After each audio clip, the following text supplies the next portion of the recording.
Նիկոլենց գաղափարական հայրերից մեկը ասում էր ավելի լավ է լինենք թուրքի շուն, քան ռուսի ստրուկ։ Այդպեսի ձևակերպում են տալի։ Մեկը չկա որ ասի, բայց ոչ թուրքի շունա պետք լինել, ոչ ռուսի ստրուկ, բայց քանի որ իրանք այդ երկընտրանքի տարբերակով են տեսնում, իրանք թուրքի շուն են դարձել իրենց բառերով։ Հիմա թուրքի շները հարձակվել էին քաղաքացու են ծեծում։ Հետո տեսան անպատժելիություն եղավ, հարձակվեցին մեր մյուս ավականու անդամի դեմ։ Այստեղ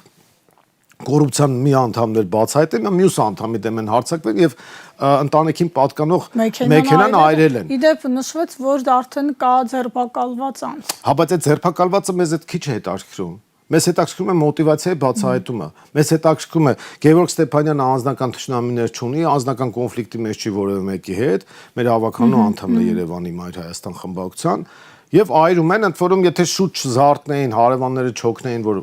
մարեն,